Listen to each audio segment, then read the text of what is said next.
Bagian tubuh Nabi Muhammad masih bisa kita jumpai. Inilah bagian tubuh Nabi Muhammad yang masih bisa kita jumpai saat ini. Setiap muslim wajib tahu bahwasanya Nabi Muhammad adalah nabi terakhir dan panutan bagi seluruh umat Islam yang ada di berbagai penjuru dunia.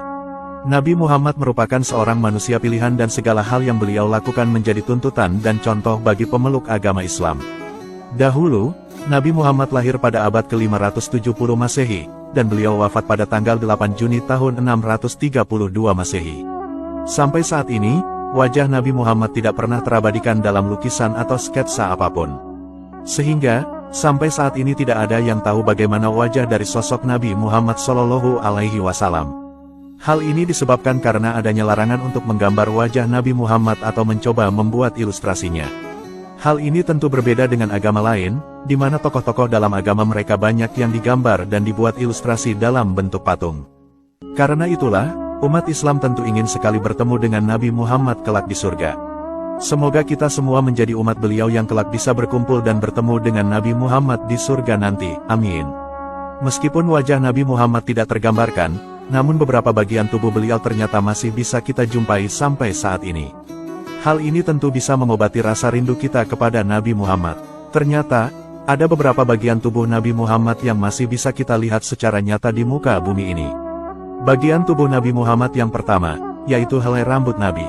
Beberapa sahabat Rasulullah mengatakan, bahwa rambut Nabi itu memiliki panjang sebahu dan seringkali rontok. Kemudian, oleh sahabat rambut beliau lalu dikumpulkan dan disimpan. Dan akhirnya, beberapa helai rambut Rasulullah yang rontok ternyata masih awet hingga kini. Rambut Rasulullah sendiri ada yang berwarna hitam dan juga putih, di mana rambut itu juga terlihat halus dan bagus. Adapun bagian tubuh Nabi Muhammad yang kedua, yaitu gigi Rasulullah. Dahulu, Rasulullah pernah kehilangan 4 giginya saat peristiwa Perang Uhud.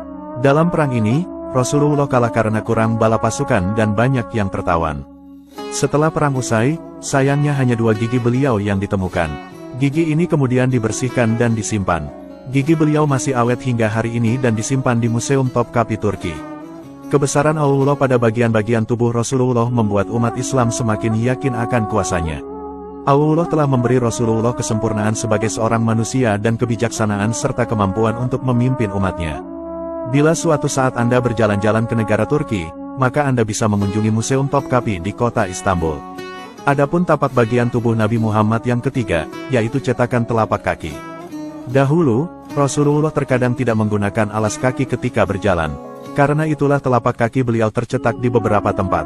Saat ini, ada satu cetakan telapak kaki Rasulullah yang masih tersimpan di Museum Topkapi Turki dan asli bahwa itu adalah benar dari telapak kaki Rasulullah.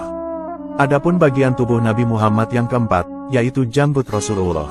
Rambut dari dagu beliau saat ini juga ada yang tersimpan di Museum Topkapi Turki. Janggut ini dahulu jatuh ketika Rasul mencukurnya, di mana Nabi Muhammad dan para sahabat pernah memiliki tukang cukur langganan yang bernama Salman. Dahulu, Nabi Muhammad juga suka memelihara janggut. Walau disunahkan untuk memelihara janggut, namun Rasulullah tidak membiarkan janggut di dagunya tumbuh tidak beraturan. Nabi senantiasa mencukur rambut janggutnya agar terlihat rapi. Oleh karenanya, janggut ini dahulu ada yang menyimpannya sehingga sekarang bisa kita saksikan bersama. Rasulullah Shallallahu Alaihi Wasallam adalah manusia yang sempurna. Keindahan perangainya berbanding lurus dengan keelokan fisik tubuhnya. Wajahnya sangat tampan melebihi ketampanan manusia manapun, bahkan meskipun dibandingkan dengan Nabi Yusuf sekalipun. Dahulu, Allah telah menganugerahi Nabi keindahan seutuhnya hingga tidak dibagi dengan yang lain. Berbeda dengan keindahan yang diberikan Allah untuk Nabi Yusuf, di mana beliau hanya menerima separuh keindahan dan separuh yang lain dibagi untuk makhluk di seluruh penjuru dunia.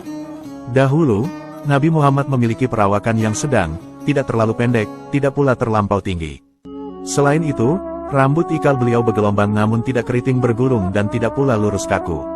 Selain itu, badan beliau gempal tidak terlampau gemuk dan dagunya tidak lancip.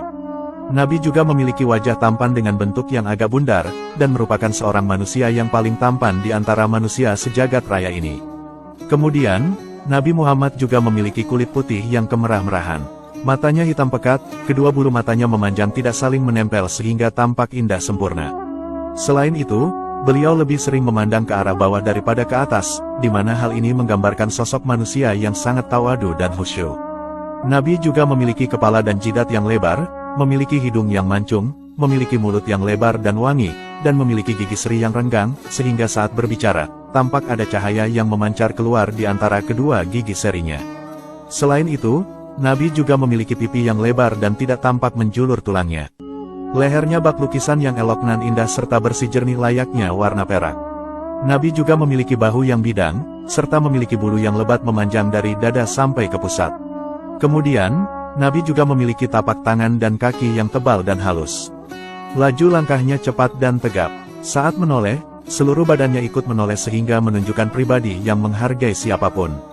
Kemudian, di antara kedua bahunya terdapat khotamun nubuwah atau tanda kenabian. Perangainya juga amat lembut, ramah dan berwibawa. Di mana ketika ada sepasang mata yang melihatnya, pastilah ia akan langsung menaruh hormat padanya meski baru pertama kali memandangnya. Siapapun yang berkumpul dan mengenalinya, maka ia akan mencintainya. Nabi Muhammad juga memiliki keringat putih yang berbau harum sekali. Bahkan saking wanginya, sampai-sampai Ummu Sulaim menjadikannya sebagai parfum. Semoga kita semua kelak bisa berkumpul dan memandang wajah mulia Nabi Muhammad di dalam surga nanti. Amin. Wallahu a'lamu bishawab.